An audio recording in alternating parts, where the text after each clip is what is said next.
Hello नमस्कार प्यारे साथियों, एक बार फिर से स्वागत है आप सभी का हमारे इस ऑनलाइन स्टडी प्लेटफॉर्म पर।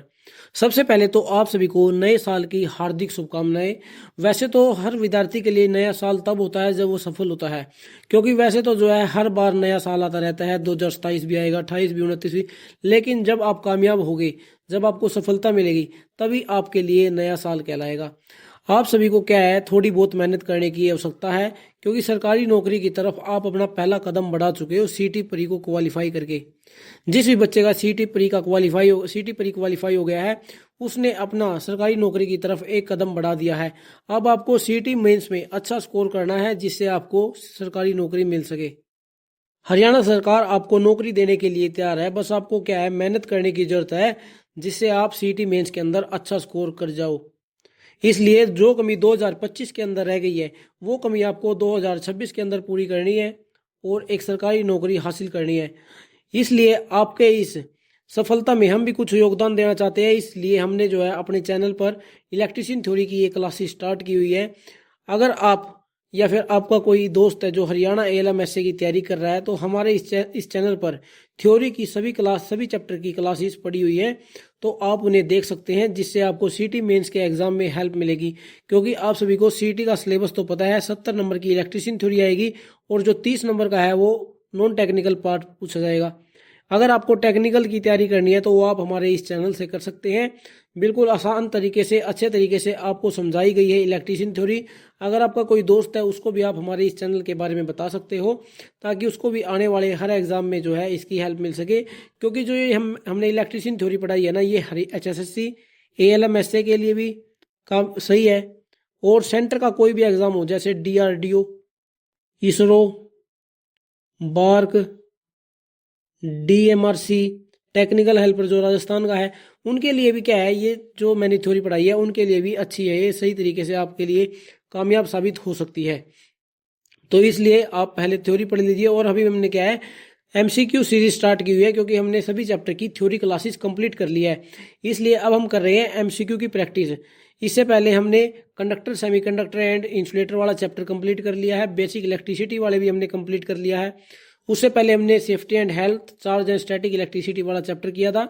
और अब हम DC थ्योरी कर रहे हैं। DC थ्योरी की 3 क्लासेस कंप्लीट हो चुकी है। आज जो है हमारी चौथी क्लास रहने वाली है DC थ्योरी की, और आज की क्लास में हम DC थ्योरी वाला चैप्टर कंप्लीट कर देंगे। तो दोस्तों चलिए, ज्यादा टाइम नहीं खराब करते हैं और आज की क्लास को स्टार्ट करते हैं। पहला सवाल क्या है, लंबाई में 2 किलोमीटर और अनुप्रस्थ काट क्षेत्रफल में 5 mm² के तांबे के तार के प्रतिरोध की गणना करें। यदि तांबे की प्रतिरोधकता 1.7 गुणा 10 की पावर -6 सेंटीमीटर है। गणना किस चीज की करनी है, प्रतिरोध की, यानी कि रेजिस्टेंस की। दिया हुआ है रो का मान दिया हुआ है, लंबाई का मान दिया हुआ है और एरिया का मान दिया हुआ है। सभी चीजों का मान दिया हुआ है, बस इस फॉर्मूले में आपको रखना है। रो का मान कितना दिया हुआ है, 1.7 गुणा 10 की पावर -6 सेंटीमीटर। लंबाई का मान दिया हुआ है 2 किलोमीटर। एरिया का मान दिया हुआ है 5 mm²। और कल जब मैं आपको ये इस तरीके का सवाल समझा रहा था, तो एक बात बताई थी कि जो इनकी यूनिट्स है ना, उनका मान बराबर होना चाहिए, वो बराबर होनी चाहिए। जैसे एरिया अगर mm² में है, तो लंबाई भी mm में होनी चाहिए और प्रतिरोधकता भी जो है mm में होनी चाहिए। ये बात आपको बताई थी मैंने। तो इसलिए हम क्या करते हैं, इसकी जो प्रतिरोधकता है और जो इसकी लंबाई है उसको mm में बदल लेते हैं। अगर हम सेंटीमीटर से mm में बदलेंगे तो क्या इसके साथ किसको गुणा करनी पड़ेगी, 10 की गुणा करनी पड़ेगी। और 2 किलोमीटर को अगर हमें mm में बदलना है तो 10 की पावर 6 से गुणा करना पड़ेगा। देखिए कैसे, पहले तो 2 किलोमीटर है तो उसको पहले मीटर में बदल लेते हैं। मीटर में बदलेंगे तो 2000 मीटर बनेगा। अब मीटर को mm में बदलेंगे तो इसको 10 की पावर 3 से गुणा करना पड़ेगा। तो यहाँ पर कितनी 10 की पावर कितनी बन जाएगी, अगर इन 3 जीरो को भी हटा दे तो यहाँ पर बन जाएगा 2 गुणा 10 की पावर 6। और एरिया तो दिया हुआ है 5 mm² में, वो तो ऑलरेडी mm में। अब हमें क्या करना है, बस इस फॉर्मूले में इनका मान रख दीजिए, आपका जो है आंसर निकल कर आ जाएगा। R बराबर 1.7 गुणा 10 की पावर -6 गुणा 10 गुणा 2 गुणा 10 की पावर 6। ये मैंने लंबाई का मान रख दिया ये बड़ा। अब जो नीचे क्या आएगा, नीचे आएगा एरिया। एरिया का मान दिया हुआ है 5। अब जो है इस 10 की पावर -6 से 10 की पावर पॉजिटिव वाली 6 कट जाएगा ये, ऊपर जो ये पॉइंट है, ये पॉइंट हटेगा, नीचे 10 लग जाएगा और इस 10 से ये 10 कट जाएगा। अब क्या बचा ऊपर? ऊपर बचा इस 17 को 2 से गुणा करेंगे 34 बटा में 5। इसको इससे काटेंगे कितना बनेगा? 5 छिके 30, 4 जीरो, 5 अठे 40, यानी कि 6.8 ओम जो है इसका आंसर निकल कर आ गया है। ऑप्शन में दिया और नहीं हुआ कोई बात नहीं, आप जो है ऑप्शन नंबर ए बना लेना, 6.8 ओम। सवाल जो हमें आंसर निकालना जरूरी है, ठीक है ना। उम्मीद आप सभी को ये सवाल समझ आ गया होगा। क्या किया हमने? सबसे पहले जो है इसके जो यूनिट्स है उन यूनिट्स को बराबर किया है, सभी यूनिट्स को एमएम में कन्वर्ट किया है पहले, फिर हमने फॉर्मूले में उनका मान रख दिया है। नेक्स्ट सवाल क्या है? दिए गए सर्किट में केवीएल का उपयोग करके आर का मान पता लगाना है। कौन सी आर का? इस आर के मान का पता लगाना है। 4 प्रतिरोध का मान हमें दिया हुआ है और बोला है 5वें प्रतिरोध का मान निकालना है। तो पहले हमें क्या करना पड़ेगा? इस पूरे सर्किट के टोटल रेजिस्टेंस निकालना पड़ेगा। टोटल सर्किट, इस सर्किट का टोटल रेजिस्टेंस हम कैसे निकाल सकते हैं? आर बराबर वी अपॉन आई के फॉर्मूले से निकाल सकते हैं, क्योंकि जो ये सर्किट है इसके अंदर हमें वोल्टेज का मान भी दिया हुआ है और करंट के मान भी दिया हुआ है। वोल्टेज का मान है 50 वोल्ट, करंट का मान दिया हुआ है 2 एम्पेयर। 2 को काटेंगे तो 25 एम्पेयर निकल कर आ जाएगा, यानी कि इस टोटल सर्किट का टोटल रेजिस्टेंस कितना है? 25 एम्पेयर है। कितना है? 25 ओम, सॉरी 25 ओम है। अब 25 ओम रखते हैं हम इधर।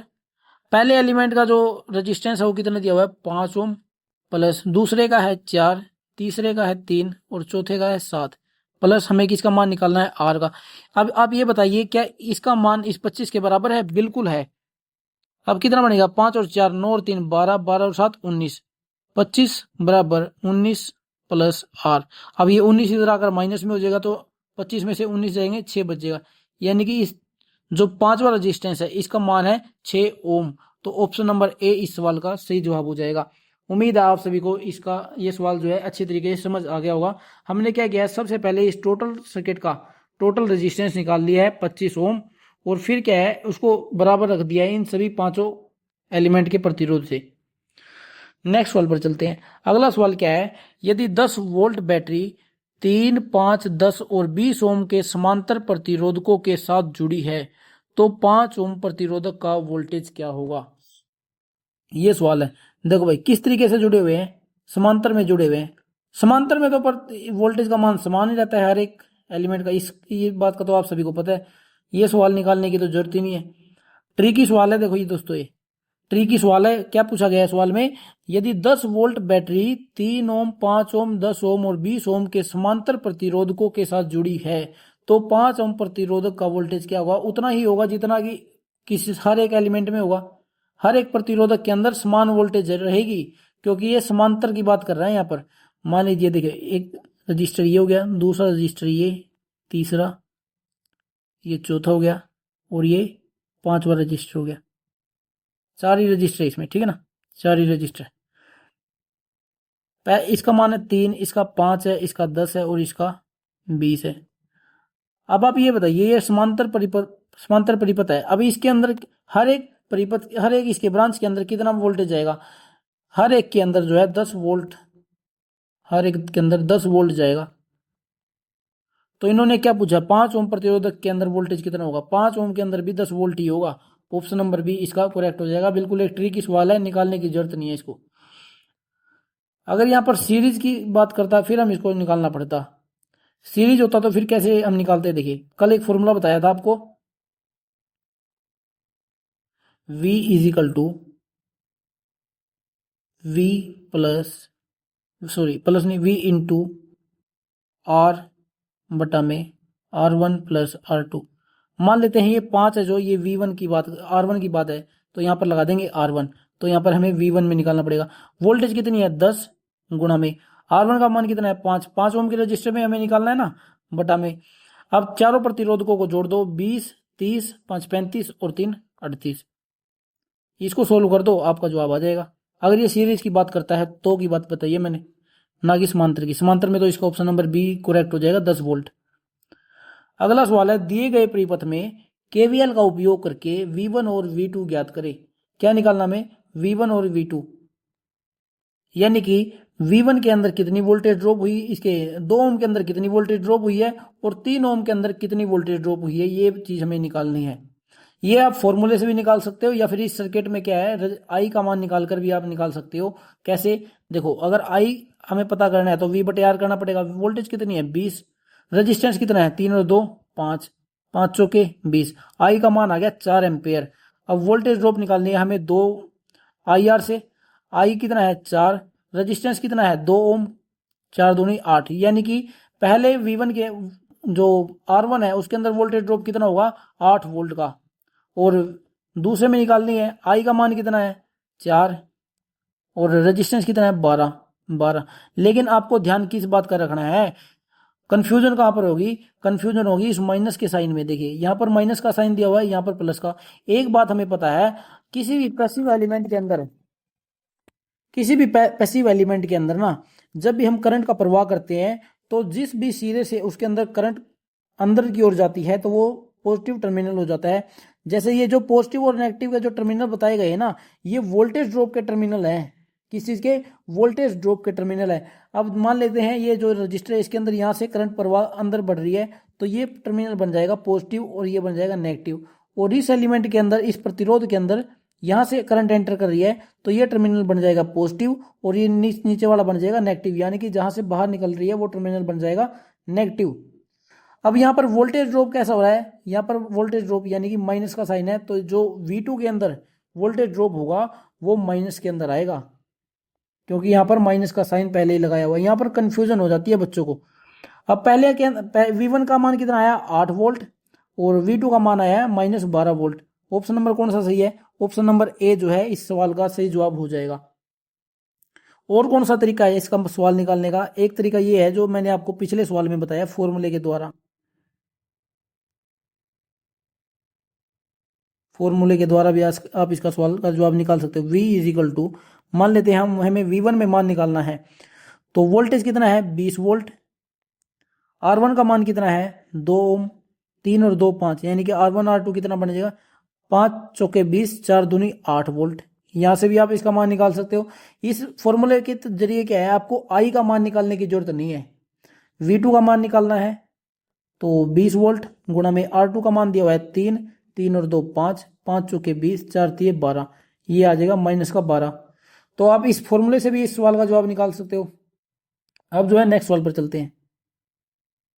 अगला सवाल है, यदि 1000 वाट शक्ति बल्ब 1 घंटे तक चलता है तो ऊर्जा की खपत क्या होगी? फॉर्मूला आपको पता है एनर्जी का, वाट घंटा बटा में 1000। वाट कितना दिया हुआ है 1000 वाट दिया हुआ है। कितने घंटे तक चला है? 1 घंटे तक चला है, बटा में 1000।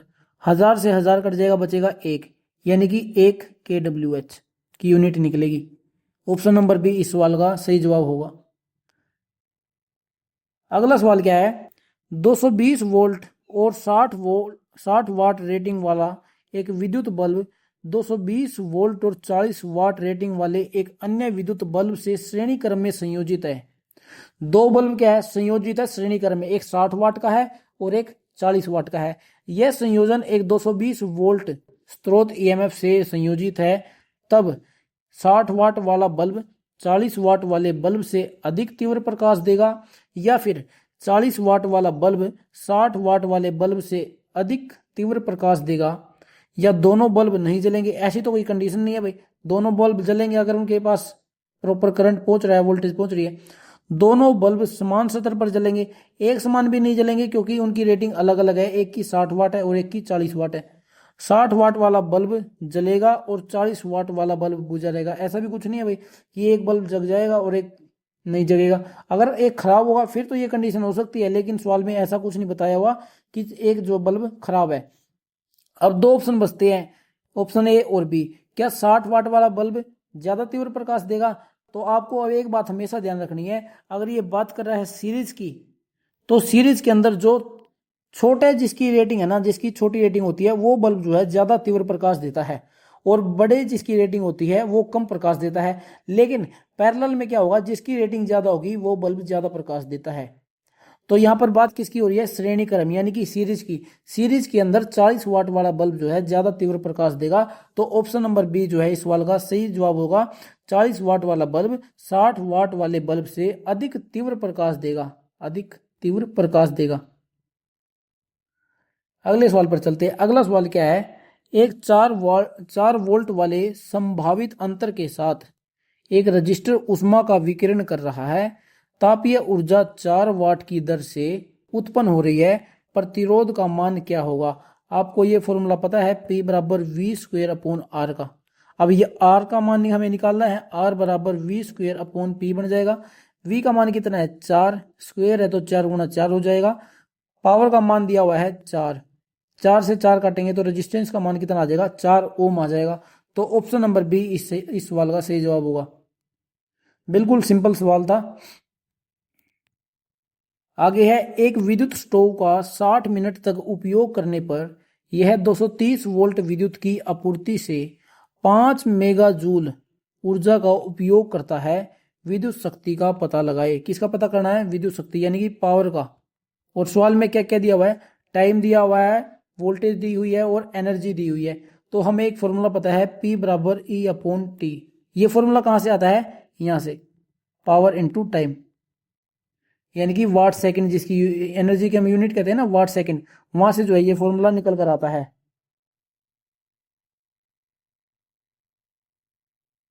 अब एनर्जी का मान कितना दिया हुआ है? 5 मेगा जूल। मेगा का मतलब होता है 6 जीरो, यानी कि 10 की पावर 6 बटा में टाइम कितना दिया हुआ है? 60 मिनट। 60 मिनट के अंदर कितनी सेकंड होती है? क्योंकि जो यहाँ पर टाइम दिया ना, इसका मान सेकंड में होता है।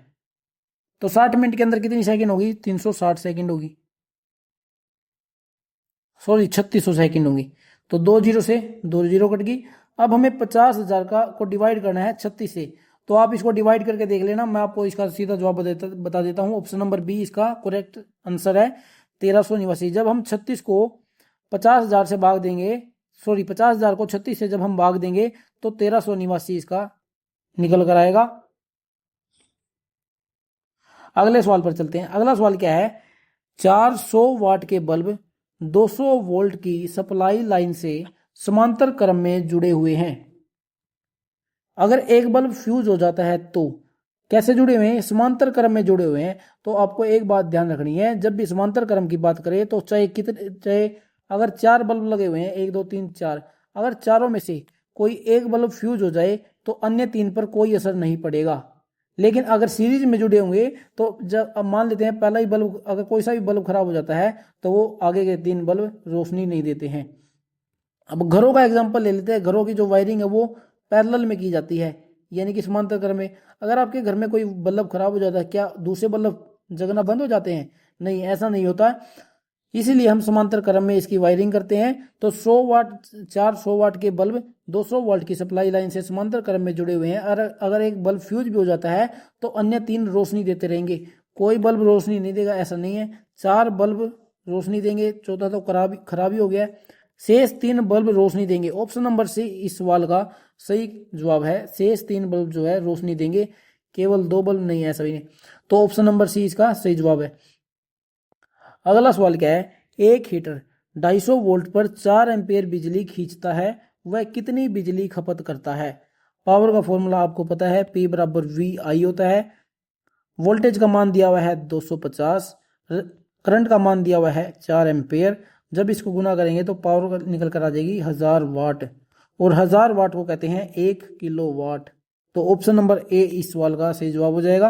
करेक्ट आंसर क्या है? Option number A, 1 kilo watt.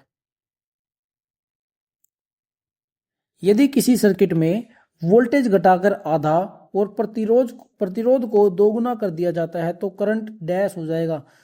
I बराबर V अपॉन आर होता है, इसका सभी को पता है। अब क्या बदलाव किया गया है? वोल्टेज घटाकर तो आधा कर दिया, यानी कि 1/2। I का मान कितना हो गया? V वोल्टेज का मान कितना हो गया? 1/2। और प्रतिरोध को दोगुना कर दिया, यानी कि जो R है, R को कर दिया दोगुना, यानी कि 2R कर दिया। यहाँ पर V लगा देता हूँ, 1/2 आधी वोल्टेज होगी, और रजिस्टेंस कितना हो गया? 2R हो गया। अब I का मान कितना बन जाएगा? V बटा में 2 दूनी 4, यानी कि 4R। करंट कितना हो जाएगा? करंट जो है 4 गुना कम हो जाएगा। 1/4 हो गया ना, यहाँ पर 1/4 का मतलब 1/4 हो गया। तो ऑप्शन नंबर डी सही हो जाएगा। करंट का मान 1/4 हो जाएगा, ना कि 2 गुना नहीं होगा, 4 गुना नहीं, 3 गुना नहीं और आधा भी नहीं होगा। कितना हो जाएगा? 1/4 हो जाएगा अगर वोल्टेज को आधा कर दे और करंट इसको रेजिस्टेंस को 2 गुना कर दे, तब की कंडीशन है ये। अगला सवाल है 20 मीटर लंबे केबल में 1 वर्ग mm का क्रॉस सेक्शनल क्षेत्र है और 4 ओम का प्रतिरोध है, केबल की चालकता की गणना करें। देखिए कि क्या पूछ लिया इसने, चालकता पूछ ली, ना कि प्रतिरोधकता। क्योंकि प्रतिरोधकता पूछता तो हमें यहाँ से एक फॉर्मूला पता है, रो एल बटा ए। यहाँ से रो का मान आ जाता आर इंटू ए बटा एल। लेकिन अब की बार इसने पूछा क्या है? चालकता। लेकिन हमें एक बात का पता है, रो का व्युत्क्रमानुपाती होता है चालकता, इस बात का आप सभी को पता है। तो क्या हम इस यहाँ पर रो की जगह या फिर इस यहाँ पर रो की जगह ये लिख सकते हैं? बिल्कुल लिख सकते हैं। तो यहाँ पर क्या बन जाएगा? देखिए आर बराबर 1/सिग्मा गुणा एल बटा ए। अब यहाँ से जो सिग्मा है ये उठकर इधर चला जाएगा, सिग्मा इजिकल टू ऊपर क्या बचेगा? लंबाई, नीचे रेजिस्टेंस इंटू एरिया। ये फॉर्मूला बनकर आ जाएगा। अब हमें क्या करना है, इसमें मान रख दे बस, जो मान दिया हुआ है। देखिए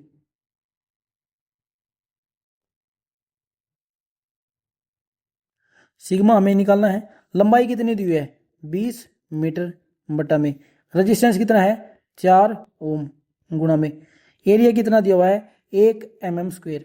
देखिए जो लंबाई है वो तो हमने मीटर में ले ली और जो एरिया है वो मिलीमीटर स्क्वायर में है। तो इसमें जो ऑप्शन है, ऑप्शन देखिए, ऑप्शन में दिया हुआ है मीटर। तो क्यों ना हम जो ये मिलीमीटर है इसको भी मीटर में बदल दें। मिलीमीटर को मीटर में जब हम बदलेंगे तो इसको 1000 से भाग देना पड़ेगा, क्योंकि 1 मीटर के बराबर क्या होता है? 1000 मिलीमीटर होता है। 1000 मिलीमीटर होता है और 1 मिलीमीटर के अंदर जो है कितने मीटर होंगे? 1/1000 मीटर ही तो होंगे, 1/1000 मीटर। क्योंकि अब जो है हम इसको मीटर से मिलीमीटर में mm से मीटर में बदलेंगे तो इसको डिवाइड करना पड़ेगा 1000 से। अगर मीटर से mm में बदलते ना फिर तो हम गुणा करते, लेकिन हम जो है छोटी यूनिट से बड़ी यूनिट की ओर जा रहे हैं तो हम डिवाइड करेंगे। एक बात का आपको ध्यान रखना है, जब हम छोटी यूनिट से बड़ी यूनिट की ओर जाते हैं तो हम उसको डिवाइड करते हैं, और जब बड़ी यूनिट से छोटी यूनिट की तरफ जाते हैं तो हम मल्टीप्लाई करते हैं। तो अब हम क्या अप्लाई कर रहे हैं? छोटी यूनिट से बड़ी यूनिट, तो डिवाइड करेंगे 1000 से, तो ये हमने कर दिया डिवाइड। तो अब 4 पंजे 20, ऊपर क्या बन गया? सिग्मा आ गया 5000 मीटर, सिग्मा का मान आ गया 5000 मीटर। क्या ऑप्शन में दिया हुआ है 5000 मीटर? नहीं, ऑप्शन में 5000 मीटर नहीं दिया हुआ, ऑप्शन में दिया हुआ है मेगा में। ऑप्शन आंसर किस में दिया हुआ है? मेगा के अंदर दिया हुआ है, मेगा के अंदर। तो अब जब हम 5000 मीटर को अगर हम मेगा में बदलेंगे तो क्या करना पड़ेगा? 5 गुणा 10⁶ से हमें गुणा करना पड़ेगा, क्योंकि आप सभी को पता है 10⁶ का मतलब होता है मेगा। तो ये 3 जीरो तो ये होगी और 3 जीरो अलग से लगानी पड़ेंगी, क्योंकि देखो 5 गुणा, ये तो पहले यहां पर दी है 5000, ये मैंने 5000 लिख दिया। अगर हम इसके अंदर 3 जीरो और लगा दे 10⁻³ तो ये क्या बन जाएगा? ये बन जाएगा मेगा। तो आंसर क्या आ जाएगा? 5 मेगा। तो 5 मेगा कौन सा ऑप्शन है? ऑप्शन नंबर सी हमें नजर आ रहा है, 5 मेगा सीमेंस प्रति metre. Option number C correct answer हो जाएगा, 5 मेगा सीमेंस प्रति मीटर। अगर कुछ भी चीजें जो आपको समझ नहीं आ रही तो आप कमेंट करके हमें बता सकते हैं, आपको नेक्स्ट क्लास में जो है दोबारा बता देंगे। अगला सवाल है, अगर 0.2 ओम प्रतिरोध के एक वायर कंडक्टर की लंबाई दोगुनी कर दी जाती है तो इसका प्रतिरोध कितना होगा? इन्होंने क्या बदलाव किया है? वायर कंडक्टर की लंबाई को दोगुना कर दिया है। और एक चीज का हमें पता है, रेजिस्टेंस को जो है लंबाई के समानुपाती होता है, बराबर होता है। अगर हम लंबाई को भी 2 गुना करेंगे ना तो प्रतिरोध भी 2 गुना हो जाएगा। अगर लंबाई को 2 गुना करेंगे तो प्रतिरोध भी 2 गुना हो जाएगा। अब प्रतिरोध 2 गुना करेंगे, पहले कितना था? 0.2 ओम, 0.2 ये बन जाएगा 0.4 ohm. Option number a correct answer हो जाएगा, 0.4 ओम। अगला सवाल है, समान वोल्टेज रेटिंग वाले 2 बल्बों की शक्ति 200 वाट और 100 वाट है। यदि प्रतिरोध R1 और R2 है, R1 और R2 क्या होंगे? अगर प्रतिरोध ये इसके वाट की संख्या, वाट का मान दे दिया। एक बात का हमें पता है, P = V² / R होता है। जिस भी एलिमेंट का पावर ज्यादा है यानी कि वाट शक्ति ज्यादा है उसका रेजिस्टेंस होता है कम। इस बात का तो हमें पता है। यानी कि 200 वाट वाले की जो रेजिस्टेंस है वो कम होगा और 100 वाट वाले का रेजिस्टेंस ज्यादा होगा। अब देखिए किस तरीके से सवाल करना है वो देखते हैं। वोल्टेज का मान दोनों एलिमेंट के अंदर समान है। देखिए वोल्टेज का मान दो है जो है बराबर है, वी स्क्वायर का मान क्या बन जाएगा यहाँ से P इंटू आर बन जाएगा। वोल्टेज का मान तो समान है दोनों में, P इंटू आर बन गया। ये बात होगी पहले एलिमेंट की। अब जो है इसके बराबर कर देते हैं दूसरा एलिमेंट भी। यहाँ कर देंगे P1 R1 P2 R2। अब ये क्या है एक दूसरे के व्युत्क्रमानुपाती होता है, तो इस सवाल में उसी तरीके की ये फॉर्म बन गई है। देखिए P1 का मान कितना दिया हुआ है 200 गुणा में R1 इजिकल टू P2 का मान दिया हुआ है 100 गुणा R2। 100 से काटेंगे 200 को कितना बनेगा 2R1 इजिकल टू R2। यानी कि ये कौन सा ऑप्शन में हमें दिख रहा है 2R1 R2 is equal to 2R1 R2 is equal to 2R1। ये रहा ऑप्शन नंबर ये बी लिखा हुआ है, यहाँ पर बी कर लेना, यहाँ पर सी। ऑप्शन नंबर सी जो है इस सवाल का सही जवाब हो जाएगा R2 इजिकल टू 2R1।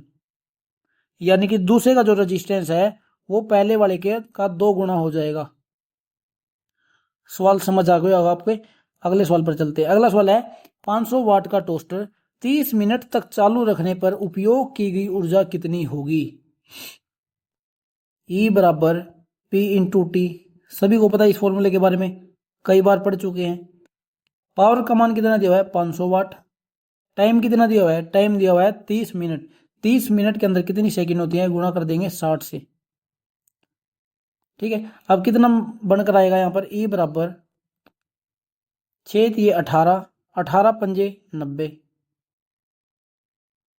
और ये 3 जीरो, 1 2 3 4, 1 2 3 4, 4 जीरो लगा देंगे, 15 6 के 90। और ये कितना बन गया, ये बन गया 900, 3 जीरो यानी कि किलो और जूल। 900 किलो जूल जो है इस सवाल का सही जवाब हो जाएगा। 700 की जगह यहाँ पर 900 कर लेना।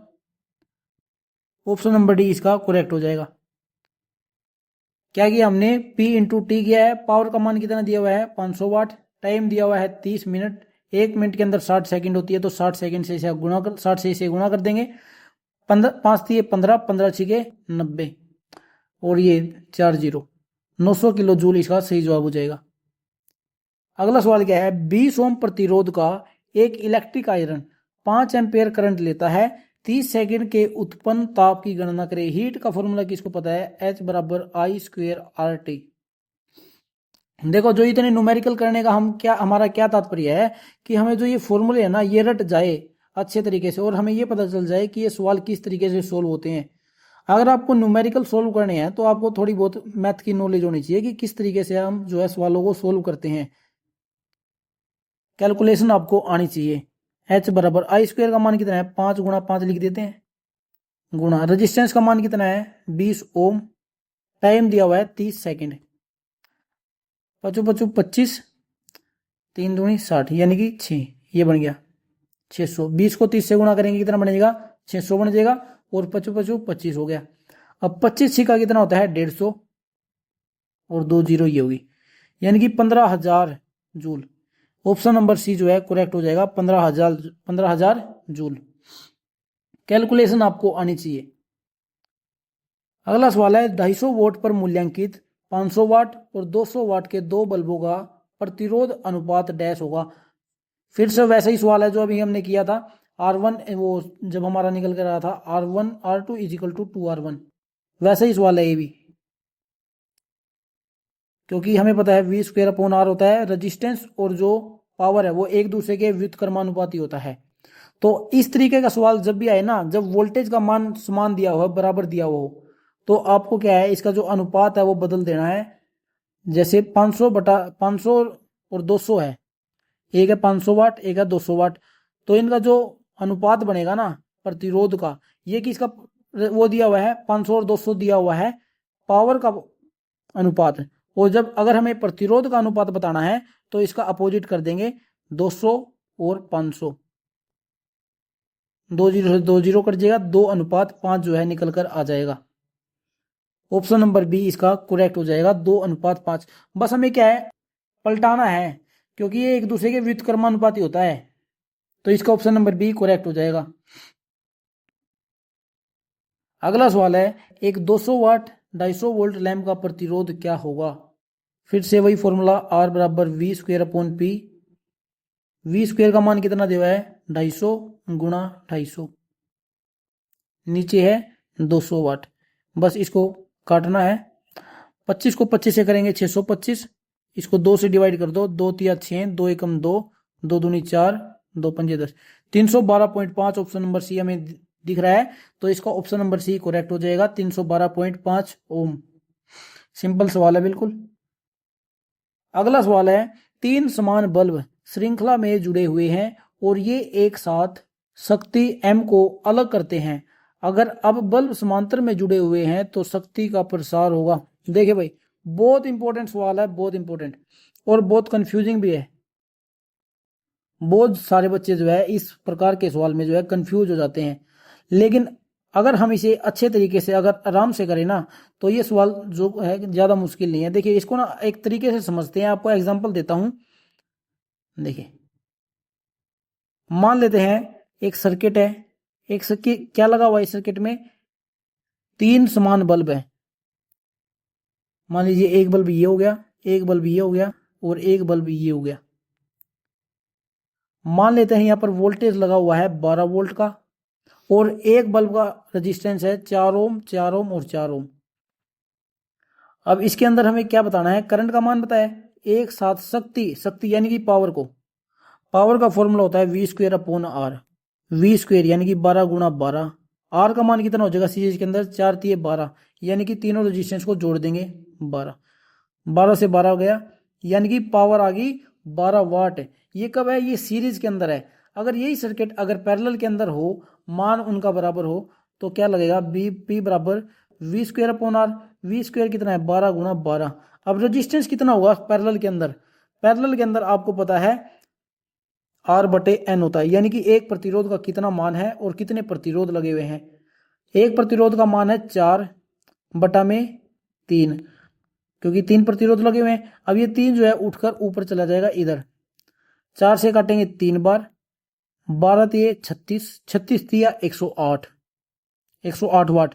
यानी कि अगर हम उस बल्ब को सीरीज के अंदर लगाते हैं तो 12 वाट निकल कर आता है, और अगर उसे पैरेलल के अंदर लगाते हैं तो 108 वाट निकल कर आता है।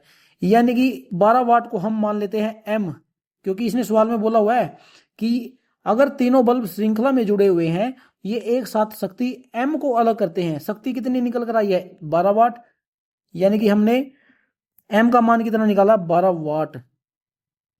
तो अब जो है 12 का कितना गुना है पैरेलल के अंदर, 108 है। 12 का कितना गुना होता है 108, आप कहोगे 9 गुना होता है, 12 निमा 108 होता है, तो 9 एम हो जाएगा। अगर हम पैरेलल के अंदर इसे लगाएंगे तो शक्ति जो है 9 गुना बढ़ जाएगी। इस बात का आपको ध्यान रखना है। तो इसका ऑप्शन नंबर डी करेक्ट हो जाएगा। बड़े ही अच्छे तरीके से आपको बताया है। सीरीज सर्किट बना दिया, पैरेलल सर्किट बना दिया, फिर हमने क्या है, पहले हमने सीरीज के अंदर मान निकाला है 12 वाट आया है, पैरेलल के अंदर 12 का 9 गुना निकल कर आया है, 12 निमा 108, 12 निमा 108, तो यानी कि 9 गुना पावर बढ़ जाती है पैरेलल के अंदर। तो इसका ऑप्शन नंबर डी करेक्ट हो जाएगा, 9M। बहुत ही अच्छा सवाल था। अगले सवाल पर चलते हैं। अगला सवाल क्या है, एक 1200 मीटर तार में 60 ओम का प्रतिरोध है, 240 मीटर तार के प्रतिरोध की गणना करें। यह भी बहुत अच्छा सवाल है। देखिए, जो रेजिस्टेंस है वो समानुपाती होता है लंबाई के। तो इस सवाल को कैसे निकालते हैं, R1 इंटू L2 बराबर R2 इंटू L1, क्योंकि हमें क्या है, R1 का मान L1 के बराबर रख दिया, R2 का मान L2 के बराबर रख दिया। इस तरीके से ये सवाल निकालना पड़ेगा। एक और तरीका बताऊंगा इसके बाद, पहले आप ये वाला तरीका देखिए। R1 का मान कितना है, R1 का मान 60 ओम है, गुणा L2 का मान 240 मीटर है, ये दिया हुआ है। अब R2 का मान हमें निकालना है, L1 का मान कितना दिया हुआ है, 1200 मीटर, 1200, एक जीरो से 2 जीरो ये कट जाएंगी।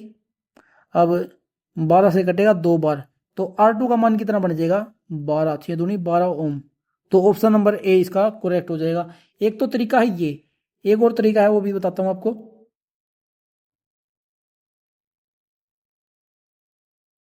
देखिए, एक इसमें 1200 मीटर में कितना प्रतिरोध है? 60 ओम का प्रतिरोध है। 1 मीटर में कितना प्रतिरोध होगा? 1 मीटर में होगा 60/1200। ये 1 मीटर का प्रतिरोध आ गया 60/1200। तो फिर 240 मीटर में कितना होगा? 60 × 1200, 240 से इसको गुणा कर देंगे, एक जीरो से एक जीरो, ये जीरो, 12 से कटा 2 बार, 6 दूनी 12, 12 ओम आ गया। आपके पास दो तरीके हैं, आप किसी भी तरीके से जो है इसका जवाब दे सकते हो। ये जो है मैथमेटिकल का सबसे आसान वो होता है, तरीका है। आप किसी भी, ये मैथमेटिकल का सबसे आसान तरीका होता है और सबसे नॉर्मली जो जिससे हम मैथमेटिक के सबसे ज़्यादा सवाल निकालते हैं, ये वो तरीका है। अब जो है अगले सवाल पर चलते हैं। अगला सवाल क्या है? यदि किसी चालक में उत्पन्न ऊष्मा अपने प्रारंभिक मान की 16 गुनी हो गई तो इसमें प्रवाहित होने वाली धारा निश्चित रूप से अपने प्रारंभिक मानक की डैश हो जाएगी। देखिए, H बराबर I² RT होता है। हमें फॉर्मूले का कैसे पता चलता है कि कब हमें कौन सा फॉर्मूला लगाना है? हमें ये देखना होता है सवाल में किस किस चीज का मान दिया हुआ है। इसमें उष्मा का मान दिया हुआ है और करंट का मान पूछा है, तो उष्मा और करंट का कौन से फॉर्मूले में जिक्र होता है? H बराबर I² RT के अंदर ही होता है। RT का मान दिया हुआ नहीं हुआ तो इसको काट दीजिए, तो H बराबर I²। H का मान कितना हो गया?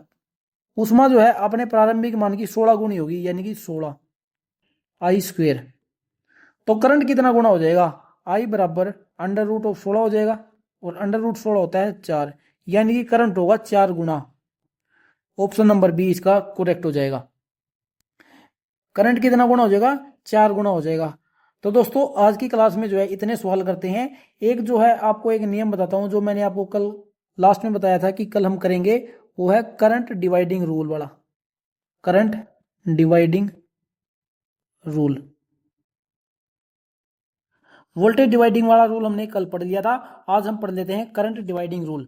देखो, जो वोल्टेज डिवाइडिंग रूल है ना, वो तो सीरीज सर्किट के अंदर वोल्टेज ड्रॉप निकालने के लिए लगाया जाता है, लेकिन करंट डिवाइडिंग रूल जो है पैरेलल सर्किट के अंदर करंट निकालने के लिए लगाया जाता है। मान लेते हैं ये दो रजिस्टेंस है, ये R1 हो गया और ये R2 हो गया, और यहां पर एक वोल्टेज सोर्स लगा हुआ है V, और यहां से करंट I जा रही है। अब इसके अंदर R1 के अंदर भी अलग करंट जाएगा और R2 के अंदर भी करंट अलग जाएगा, इसलिए हम इसका पैरेलल में इस्तेमाल करते हैं। सीरीज में क्यों नहीं इस्तेमाल करते? क्योंकि सीरीज में हर एक एलिमेंट के अंदर बराबर का करंट जाता है, इसलिए हम करंट डिवाइडिंग रूल का इस्तेमाल जो है पैरेलल सर्किट के अंदर करते हैं। जिस तरीके से हमने वोल्टेज में पढ़ा था, V बराबर, मान लेते हैं V1 में हमें निकालना था, तो V1 V इंटू R1 बटा में R1 प्लस R2। इस तरीके से क्या है, वोल्टेज ड्रॉप निकाला जाता है सीरीज सर्किट के अंदर इस फॉर्मूले से। अब करंट डिवाइडिंग रूल भी जो है इस तरीके से ही लगाया जाता है। उसमें क्या फर्क होता है? देखिए, उसमें होता है, मान लेते हैं हम R1 के अंदर करंट निकालना है, तो I1 इसे लिखेंगे इजिकल टू इस सर्किट के अंदर टोटल करंट कितना है वो लिखेंगे, गुणा में R2 लिखेंगे यहाँ पर। यही डिफरेंस हमें समझना है इसके अंदर, कि यहाँ पर जो अगर हमें I1 के अंदर R1 के अंदर लगाना है ना, तो यहाँ पर R2 का मान लिखना पड़ेगा, और अगर R2 के अंदर करंट का मान निकालना है तो यहाँ पर R1 लिखना पड़ेगा। ये हमें फर्क समझना है। और ये फॉर्मूला कहाँ से निकल कर आया है? वोल्टेज वाला तो मैंने आपको समझा दिया था, अब ये भी आपको समझा देता हूँ। देखिए, ये एक सर्किट है, यहाँ पर है वोल्टेज सोर्स, यहाँ से करंट, इसको V मान लेते हैं, इसको R1 और इसको R2, करंट को हम I लिख लेते हैं। अब इस सर्किट के अंदर वोल्टेज का मान कितना बनेगा? IR। R का मान जो है पैरेलल सर्किट के अंदर कैसे वो जो है निकाला जाता है, आप सभी को पता है, वो निकाला जाता है R1 इंटू R2 बटा में R1 प्लस R2 से। इस तरीके से निकाला जाता है। अब जो I निकालना है हमें, तो उसका मान क्या होगा? मान लेते हैं I1 हमें निकालना है, तो V/R होता है। क्या होता है? V/R। क्या हम इस वोल्टेज का मान ये वाला रख सकते हैं यहाँ पर? इस वोल्टेज का मान क्या हम यहाँ पर रख सकते हैं? बिल्कुल रख सकते हैं। देखिए, I into R1 into R2 बटा में R1 प्लस R2, और फॉर्मूला क्या था आई का, आई बराबर वी बटे आर था। अब ये रेजिस्टेंस है क्या, अब इस रेजिस्टेंस का मान भी रख लेते हैं R1, क्योंकि हमें R1 में निकालना है ना, हमें किस में निकालना है, हमें निकालना है R1 के अंदर करंट का मान।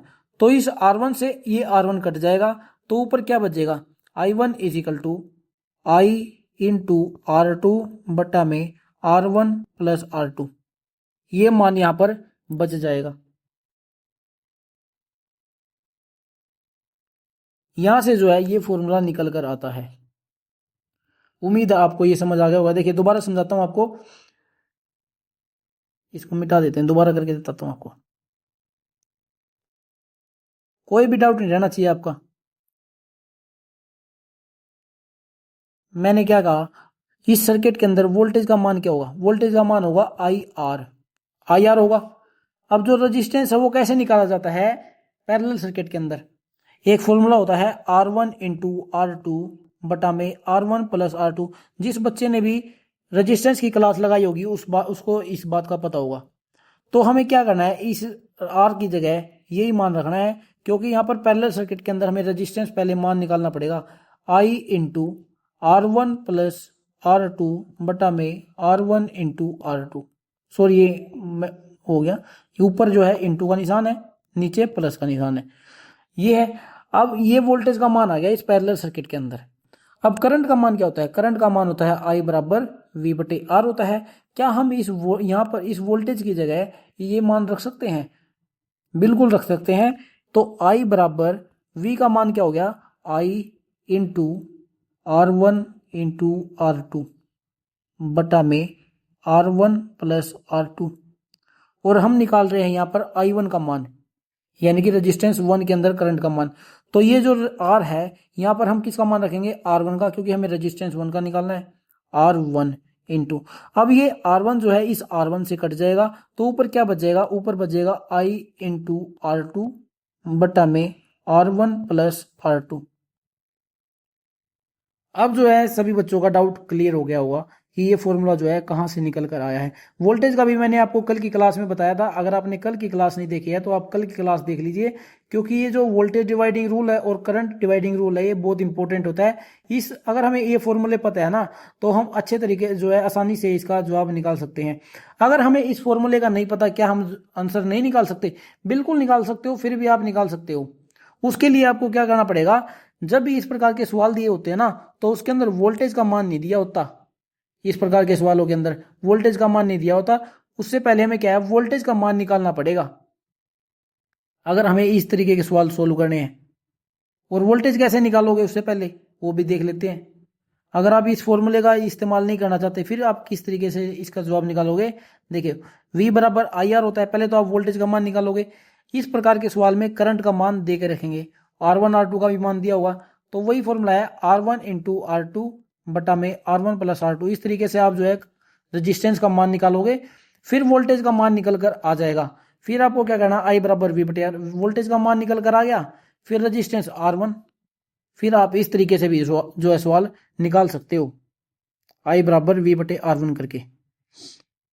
तो दोस्तों उम्मीद है आपको करंट डिवाइडिंग रूल जो है अच्छे तरीके से समझ आ गया होगा। अगर फिर भी आपके मन में कोई कंफ्यूजन है ना तो आप हमें कमेंट करके बता सकते हो।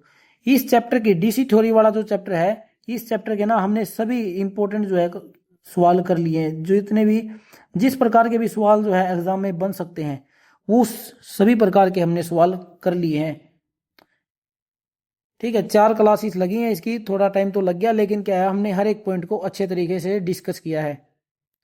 इसके बाद हम स्टार्ट करेंगे अपना रेजिस्टेंस वाला चैप्टर, कल से हम रेजिस्टेंस वाला चैप्टर अपना शुरू कर देंगे। अगर आपका कोई दोस्त है हरियाणा ALMSA की तैयारी कर रहा है उसे भी आप हमारी इन क्लासेस के बारे में बता सकते हैं, क्योंकि अगर आप लगातार हमारी इन क्लासेस से जुड़े रहे ना तो आपकी सिलेक्शन पक्का है, सिलेक्शन 100% है अगर आप लगातार इन क्लासेस को देखते रहे। अगर आपने मेरी सभी थ्योरी क्लासेस देख ली और जो मैं ये आपको MCQ की प्रैक्टिस करवा रहा हूँ, अगर आपने ये सभी क्लासेस देख ली ना तो आपकी सिलेक्शन की गारंटी मैं लेता हूँ, आपकी सिलेक्शन 100% होगी। तो दोस्तों आज की क्लास में इतना ही करते हैं, मिलते हैं आप सभी से।